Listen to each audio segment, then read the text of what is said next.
I had done some work at a house a while back, one of those old Georgian-style brick homes. I'm sure that you've seen the type. They were popular in the late 18th and early 19th centuries. A big fancy rectangle. Creepy like old houses tend to be, but not overly so. Anyways, this home was owned by an elderly woman named Eloise Chevalier. She's old money.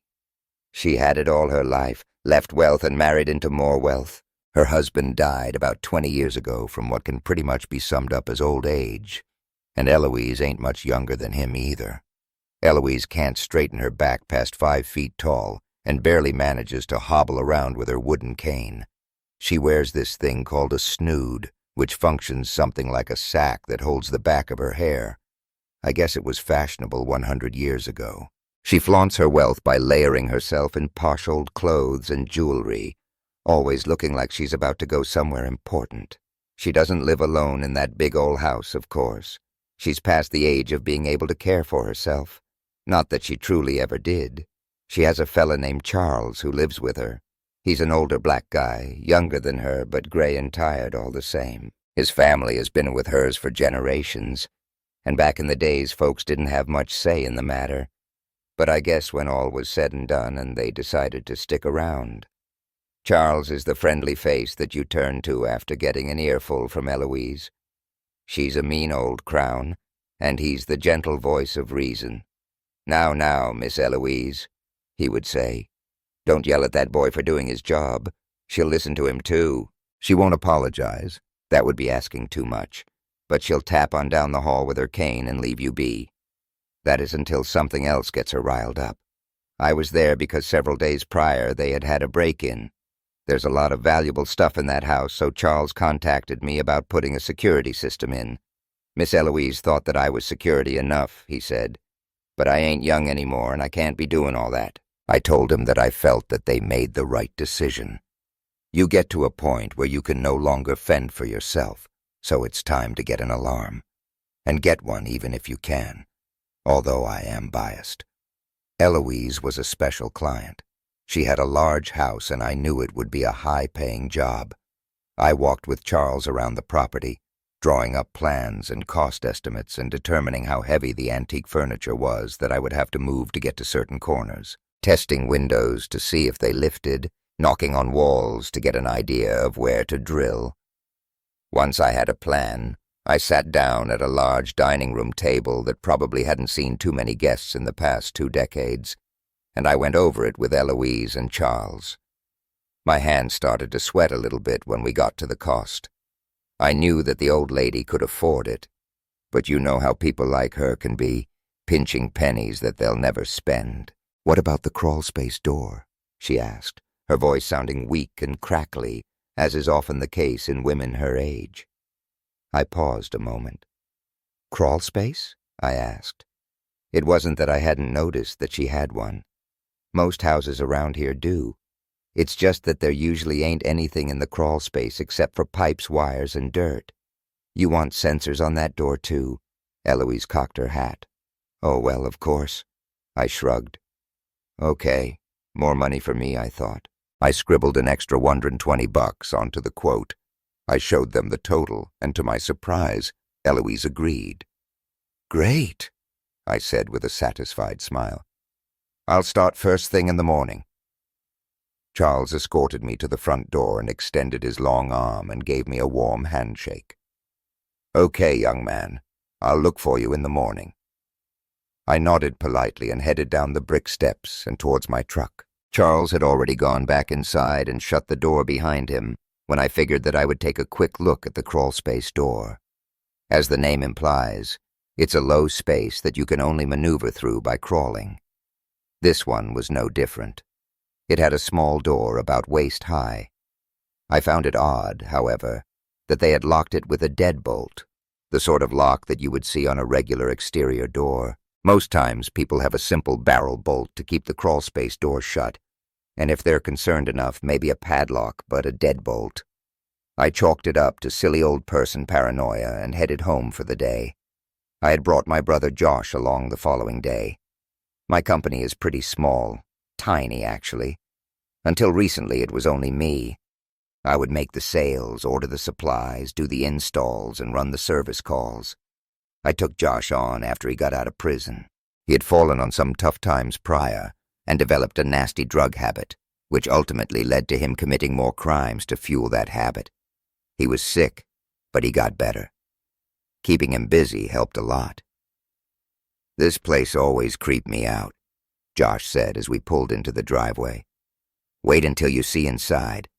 I ain't been in too many old mansions in my life, but of the few that I have, they've been occupied by old people with old taste.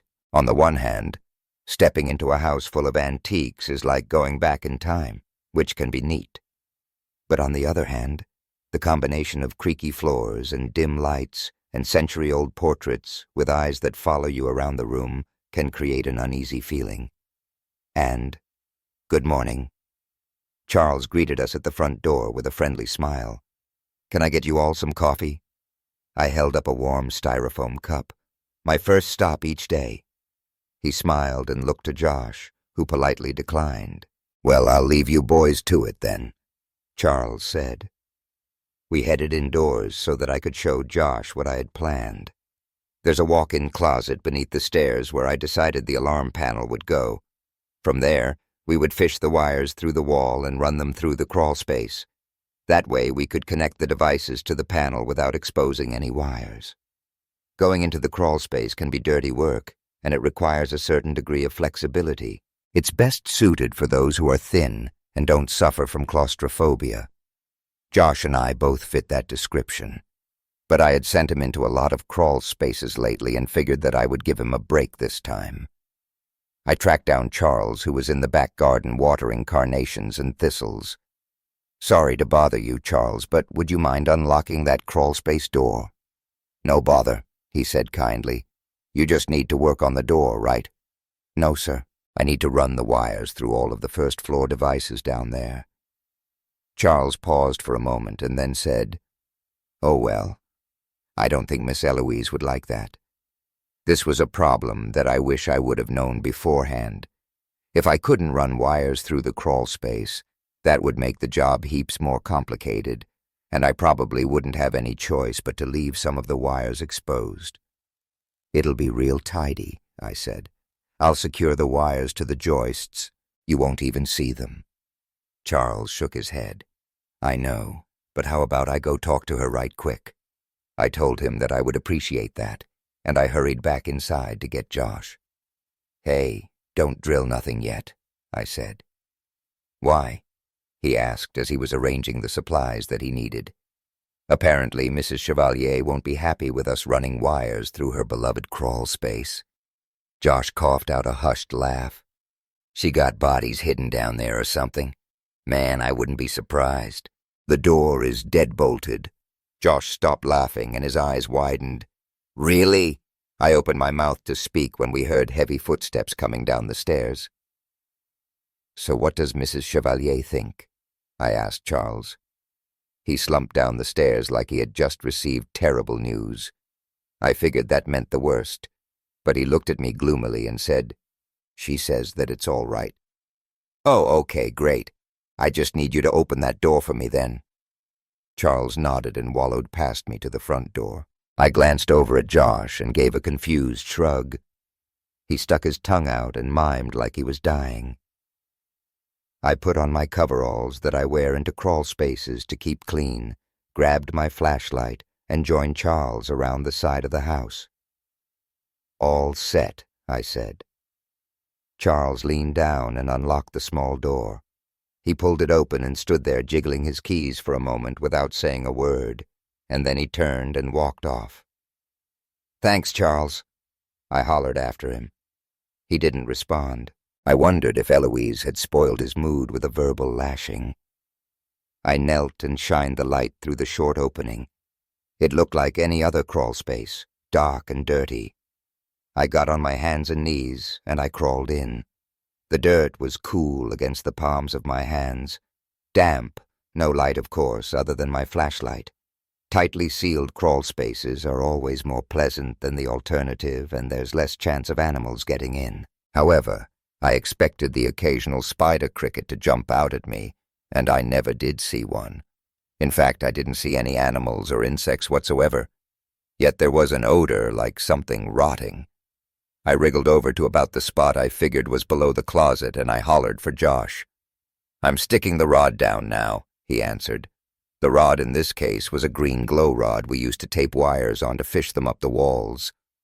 I waited a moment until I saw it poke through to my left. "Got it," I said. "All right." The rod began to twitch, hinting that Josh was taping on the wires. I heard a recurrent thump moving across the floor overhead, Eloise making her way towards the closet. "Behave yourself, Josh," I joked. "I hear her." The rod stopped twitching. "Good morning, Mrs. Chevalier," I heard Josh say, his voice more muffled now that he was standing. Eloise was slow to respond. "Are you clean now?" she asked. "Excuse me?" "The scars on your arm. Are you clean now?" There is a pause. It bothered me that she was asking my brother about his past drug use, and I knew that it must have bothered him as well. I held my breath, praying that he wouldn't get upset with the old bag. "Yes, ma'am," he said. I exhaled a sigh of relief. "Good," she answered. And then there was a sudden loud bang. A moment of utter silence followed. Josh let out a pained groan and collapsed to the floor above me. "Josh!" I yelled. My heart was racing. I pounded on the floor. "Josh!" I quickly spun around and clambered onto my hands and knees towards the sunlit entrance. I was slithering through the dirt as fast as I could, my back occasionally clipped against the overhead joists. I was nearly there when the sunlight was suddenly eclipsed. Kneeling at the doorway was Charles. "I'm sorry," Charles said. He looked sincerely apologetic. I really thought she wanted an alarm. "Charles!" The door shut before I could reach it. There was a quick clomp on the deadbolt, sealing me away in the darkness of the crawlspace. I stared for a second in disbelief, and then rotated and rolled onto my back. I reared back and kicked the door as hard as I could. It didn't budge. I did it again, but still no luck. I had wire strippers and a roll of electrical tape on me and nothing else. I had left my tools in the house, my cell phone in the truck. Towards the other end of the crawlspace was the flashlight that I had left lying in the dirt, casting a beam of light against the brick wall. I crawled to it and listened for any sign that Josh was still alive. There were coming footsteps overhead. The rhythm I recognized as Charles. "I can't keep doing this, Miss Eloise," he said. "We're almost finished," she answered. Charles grunted like he was bending over. I listened as he hoisted Josh up and dragged him across the floor. Eloise tapped behind him. I grabbed the flashlight and crawled underneath, following the sound. Charles stopped a couple of times along the way to rest. I noticed that in the direction that we were heading, there was a large hole in the dirt, something that I hadn't seen before. Charles stopped almost above it. Going off memory, I figured he was in the living room. Eloise hobbled over and joined him. Next, I listened as he folded over the hefty antique rug in the center of the room. I shined the light around that same spot and saw a wooden hatch centered above the hole. I realized then that Charles was going to dump Josh through the hatch. I crept over to the hole and shined the light into it. That rotting putridity had become more intense, and it was obvious that it was coming from somewhere down in that hole. It was about a 10-foot drop into an open cavern-like area. I could see that it expanded further underground. There weren't any visible bodies or bones, which was surprising, all things considered. I leaned in a little further to get a better look and caught a quick glimpse of something pale dart past the edge of the beam. I gasped and stumbled backward. To me, it looked like the lower half of a pair of rapidly moving legs. I wondered if Eloise and Charles were holding captives down there. I glanced back overhead. The hole itself was more expansive than the hatch. I would have to jump to get through once the hatch was open, and seeing as to how I had such little space to work with, there was no way that I could kick off the ground with enough force to get to it. Once the hatch finally did creak open and there was a flood of fresh air and light, I discovered another reason I couldn't attempt an escape. Standing at the other side of the hatch, leaning on her cane and staring directly at me, was Eloise, a revolver in hand. "Is Josh alive?" I asked, my main concern at that moment.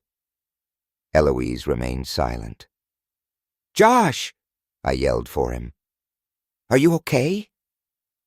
Charles grunted, and Josh's limp upper half plopped down and dangled over the hole.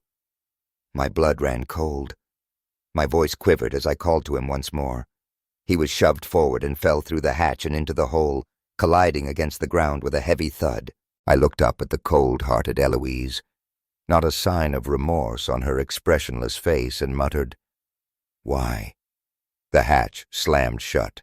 I wriggled across the cool, damp dirt and pointed the flashlight down the hole. "Josh!" I hollered. He had been shot and had dropped over 10 feet. I knew the chances of him still being alive were slim, but there was a glimmer of hope, a groan followed by a faint movement. He was alive. "Don't worry, Josh. I'm coming," I assured him, and quickly danced the light around the crawl space, searching for something that I could use as a rope. I pointed the light overhead. Romex cables and conduits ran neat and secure along the joists, but the Romex was live. Cutting it could be dangerous. At the far end, I noticed the glow rod still poking through the hole. And did he attach the wires? I muttered quietly to myself. I hurriedly crawled over and yanked the rod into the crawl space. My heart leaped. That a boy! I quietly cheered at the sight of several wires taped onto the rod. I quickly pulled as much slack as I could. Pulling and pulling, I could hear them rapidly unfurling from the boxes inside the closet. And then there was a sudden halt. I gave a forceful tug, and the ends of the wires had dropped onto the dirt beside me. They had been cut. "There ain't no use, young man," said Charles. "Just let what's going to happen, happen." I lay in the dirt, wide-eyed and panting, thinking of some way to reason with who I figured was the more reasonable of our captors. "Charles," I began, "you're a good man, and you haven't done nothing wrong yet. It was Eloise who shot Josh. Let us go, and we won't say nothing." Charles didn't respond. "Please," I continued to plead. "I know you didn't want none of this to happen." "Neither does Eloise," he finally answered. "But it's both of our families in there." I paused for a moment. "Families? What are you talking about?" "Charles!" Eloise shouted.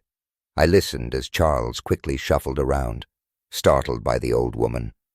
"Oh, sorry, Miss Eloise," he apologized. "I was. You were about to tell him more than he needs to know." Charles was silent. Maybe he nodded. There was a tapping across the floor and into the closet. "Listen here, boy. If you think that you're getting out of there, you're wrong. Do yourself a favor and get in that hole with your brother. It'll all be over much quicker if you do." I glanced back towards the hole. I thought about the pale legs that I had seen earlier. "What's in the hole?" I asked. Eloise tapped out of the closet without answering and moved down the hallway. "What's in the hole?" I shouted. Still no answer. I had pulled about 40 feet of each wire before Charles cut them. More than enough. I grabbed a hold of the glow rod and dragged it across the dirt and to the edge of the hole. "Josh!" I called as I peered over the edge with the light. My stomach promptly sank. He was gone. All that remained was a streak of blood trailing further into the darkness and a lone stranded boot. I had to think quickly. I held the middle of the wires and tossed the glow rod into the hole. It landed at the bottom, a line of cables extending up from it. I tied the wires to some conduit secured to the joist overhead, and I tugged at them. I figured I would use it to climb out of the hole if needed.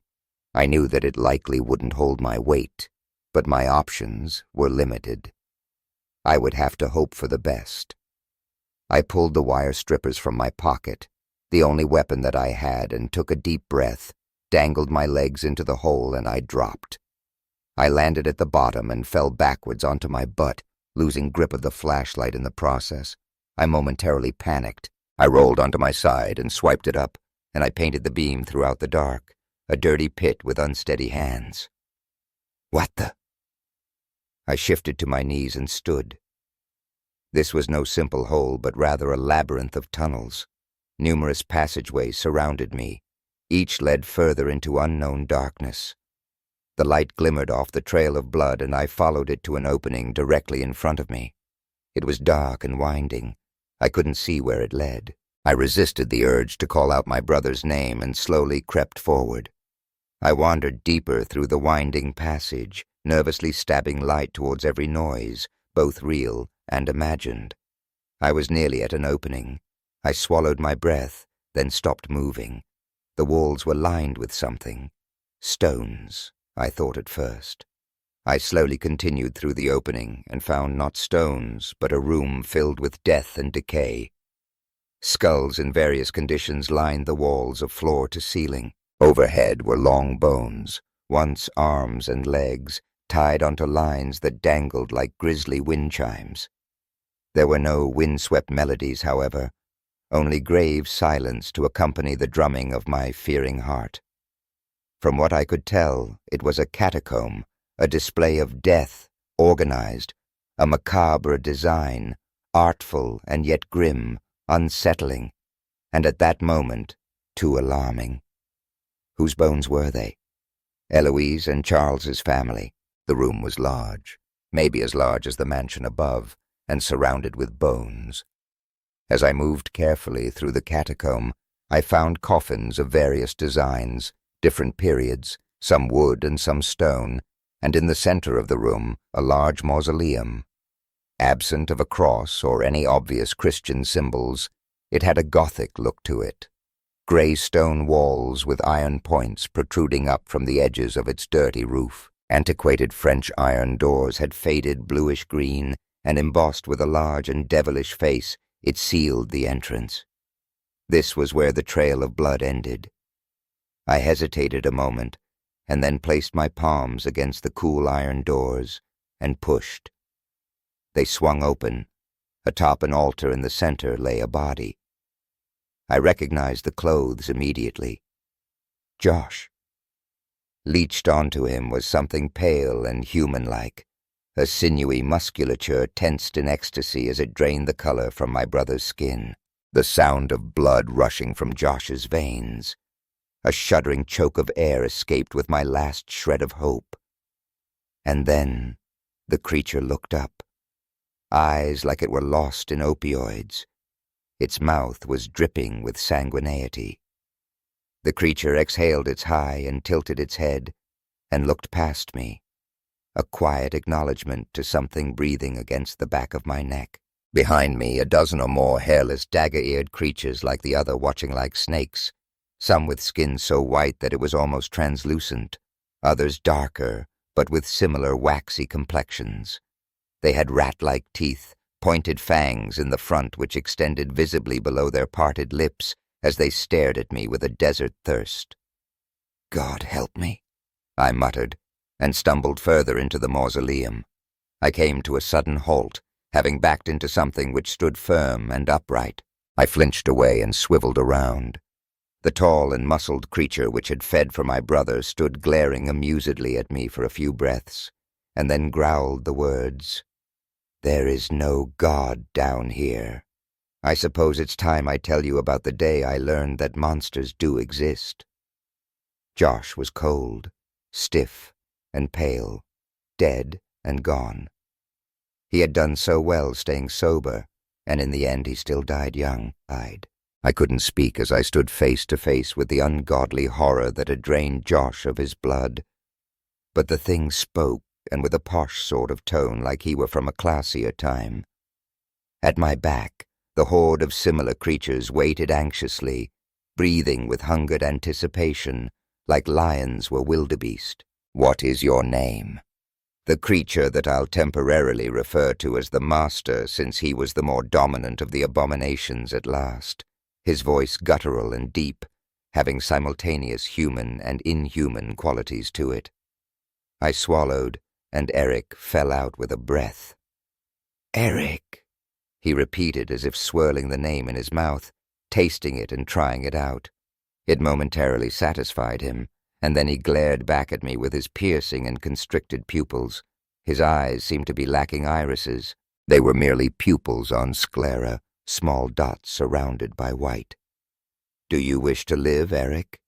The answer was obvious, and he asked it knowing so. Was he actually even male? I had wondered. He lacked any visible genitalia, but he was built like a male and sounded like one.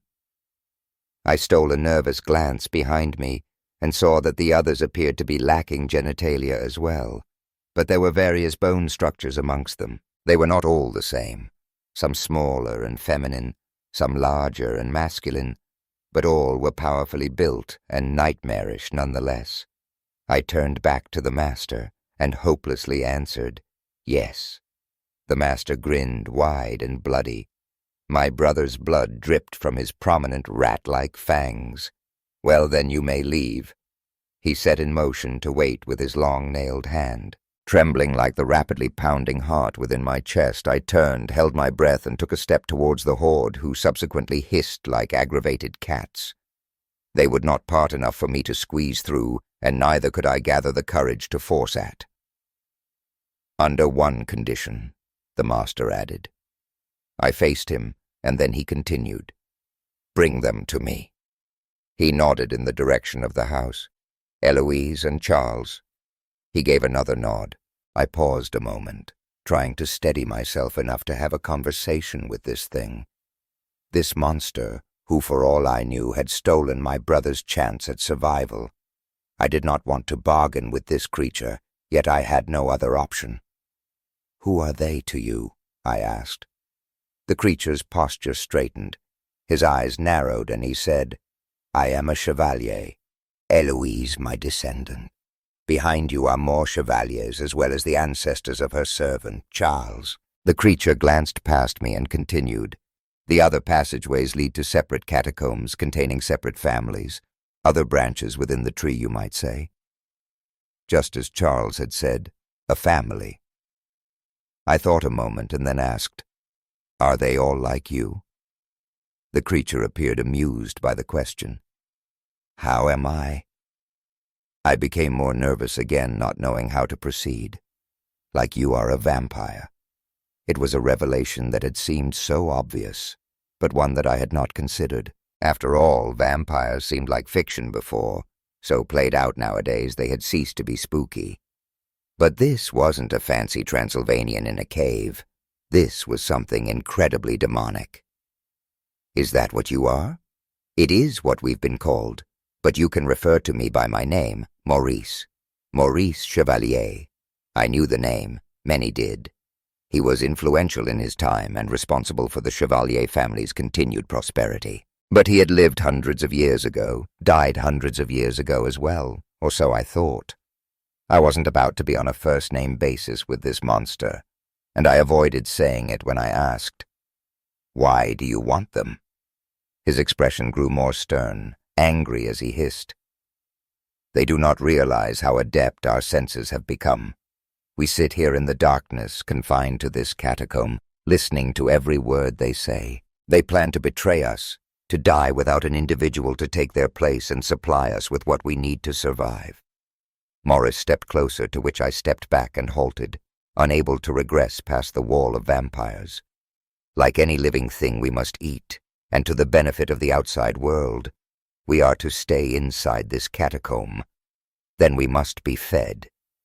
A chill ran through me as I gasped, certain of what would be said next.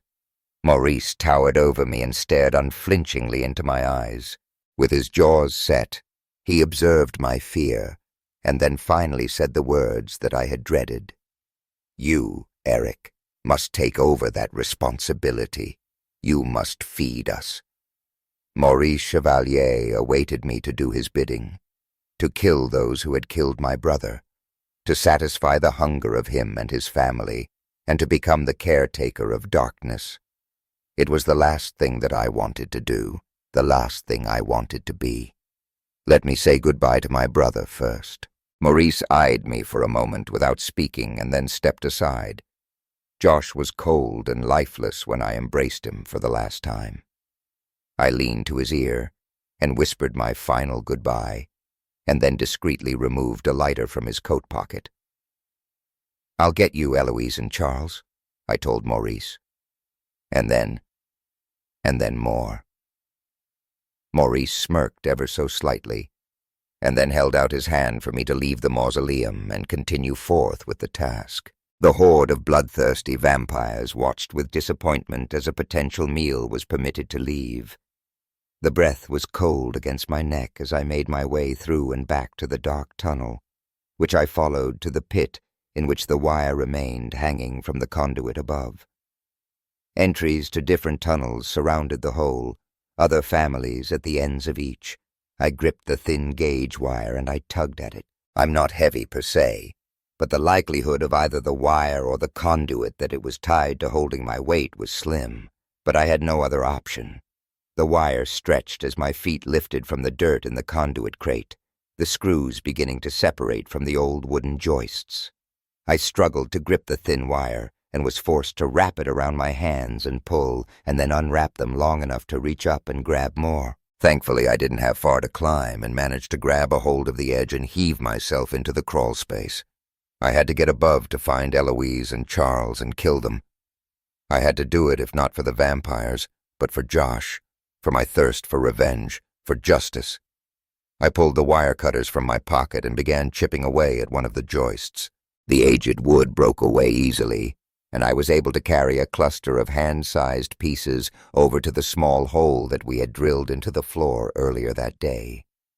I set the pile of wood shards in the ground beneath the small hole, and then I hurried around the crawl space, searching and ultimately finding next to the door some loose dead grass. With the grass in hand, I crawled back to the pile of wood, set the grass on top, and took Josh's lighter out of my pocket. The fire was not significant at first, but a large fire was not my goal. I wanted the smoke. I wanted it to float through the hole and into the house, to catch the attention of Charles and Eloise, and to force them into action. For all they knew, this fire was going to grow, and if left alone, it would burn down the entire house. I watched as the fire got larger and the smoke with it, filling the crawl space in the process. With my shirt held over my nose and mouth, I waited as the smoke slithered through the hole and into the house. Before long, there was a rapid shuffle of feet overhead and the much-anticipated anxious voice of Charles asking, "What's going on down there?" I crawled over and answered, "Well, there's a fire, Charles. Can't you see the smoke? Put it out." I couldn't help but chuckle. "No, I think I'll just let it burn." There was a thunderous crack and a splintering of wood to my left that caught me off guard. A second tray of light shined down from a second hole overhead, and then another crack and another hole, again and again. As I scrambled along the dirt, trying to avoid one shot after another, until finally, the gun clicked empty. "Put that fire out," Eloise hollered. 6 rays of light shone down into the crawl space from various locations. I took in the scene as I gathered my breath and quipped, "Well, thanks for the extra holes. That'll help smoke the place out more quickly." Eloise grunted and ordered Charles to cover the holes. "What about the fire?" he asked. "Go put it out after." "Miss Eloise, you heard me." There was a pause, and then Charles answered, "Yes, ma'am."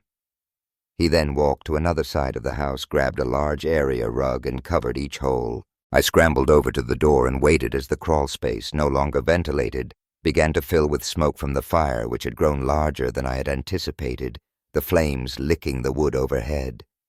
As I sat there with wire cutters in hand, sheer covering my nose and mouth, my eyes began to sting from the smoke, and before too long I began to cough.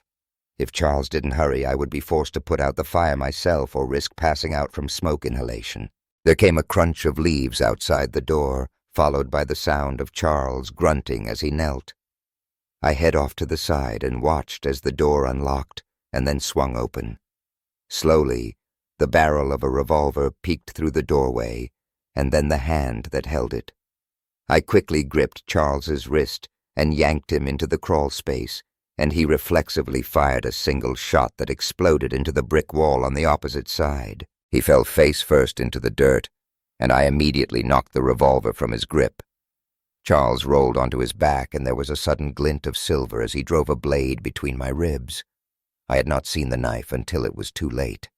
Adrenaline, however, had deemed it meaningless.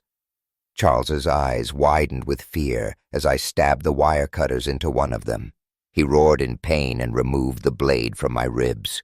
I removed the wire cutters from his eye, and at the same time, we reintroduced them to each other, his knife to my ribs and my wire cutters to his neck. Charles yelped, and his hand shot to his neck. Almost immediately, he had gone weak. Through his one good eye, Charles looked up at me through the escaping smoke and gurgled his final words. It was necessary what we did. I pushed off of him, grabbed the revolver, and stumbled out of the doorway as Charles took his last breath, and then I closed the door. The knife was still sticking between my ribs, each breath sharp and painful, a punctured lung soon to collapse. I knelt, clenched my jaw, and removed the blade, feeling an abrupt fire in my lung and the preceding wetness as blood cascaded down my side. I unzipped the jumpsuit that I had been wearing since before entering the crawlspace, took it off, and then proceeded to cut away the legs with the knife. I placed them over my wounds and tied them around my torso to slow the bleeding. Holding pressure with my right hand, I made my way to the front of the house and stepped inside a Chevalier manner, 6 rounds in the revolver and a bloodied knife in my pocket. The house was dark. Eloise must have turned out the lights and maybe even shut off the power. I began to worry that she had escaped through some hidden passageway or had secured herself into a panic room that I was unaware of, or perhaps she wasn't in the house at all. But those worries came to rest as I began to ascend the stairs and saw leaning on her cane at the top, another revolver in hand, Eloise. You have no idea. Tired and injured and impatient with rage, I had no interest in what Eloise had to say. I immediately shot a round into her abdomen. The shot knocked the fragile old hag backward, and the caning gun fell from her hands. I limped to the top where she lay moaning on the floor and grabbed her by the ankles. "Stop!" she barked. With a forceful yank, I bouldered down the stairs, her snoot coming loose as her head bounced off each hard and wooden step. By the time that we had reached the bottom, she was unconscious and bleeding, but I had one last thing to do. I dragged her across the floor and over to the hatch, opened it, and just like it had been done to my brother, I kicked her body inside and listened as her bones snapped from the long fall to the pit below. The vampires were already waiting at the bottom, eyeing me from beneath the cloud of smoke and hissing with frustration. Behind me, near the stairs, flames had burnt through and were beginning to spread. I had never planned to help the vampires, to feed them or be their caretaker. I failed to see how Maurice could make me with him being trapped inside the catacombs. The upper hand was mine, and it was high time somebody put an end to that subterranean nightmare. Every explosive thing that I could find I dropped into the pit. I rained gasoline onto the vampires as they fed on Eloise, and then I dropped propane tanks that I found out back, herbicides, pesticides, everything that I could find that I felt would blow them all to bits, and then I stepped outside and watched the house burn. It was spreading, flames flicking from the windows, a black smoke billowing out into the evening. It wasn't until nightfall that I heard the coming sirens. My truck had been moved, presumably by Charles, at some point while I had been trapped inside the crawlspace, and so I limped past the burning house and far into the vast acreage of Chevalier land, where I anxiously watched the fire department arrive to fight the blaze. They hurried their engines down the long driveway. The arsenal of explosives had yet to detonate. I needed to warn them, but doing so could spawn questions, or even worse, I could get caught up in the explosion as well. But I couldn't let them die. I braced my side and began running towards the house. "Stop!" I yelled, waving frantically. Nobody could see me. The flames were their only focus. I ran faster, my lung aching with each labored breath. "Stop!" Suddenly the ground shook, and the house and the earth around it exploded into a fiery eruption of wood, brick, bone, and dirt. I stumbled to a halt and stared at the raging fire. Through the flickering, I caught a glimpse of the fire engines and firefighters. neither of which appeared harmed. Relief flooded over me, and I fell to my knees. Wouldn't it have been a pity if they had died? The deep voice startled me. "Maurice, you're alive?" I yelped. "We all are." Maurice turned, and in the dark behind him, I could see the glowing snake-like eyes of the other vampires. He turned back and took a step towards me. "But how? Do you think that after all those years underground, I didn't find another way out?" I stumbled a step back. "Then why didn't you leave sooner?" "Because we cannot be trusted on the surface, Eric. Not with all this." Maurice ran a long fingernail down the side of his cheek. "Accessible nourishment." Maurice narrowed his eyes and smirked as I pushed his hand away. "Until now, I was the only one who knew there was another way out," he continued.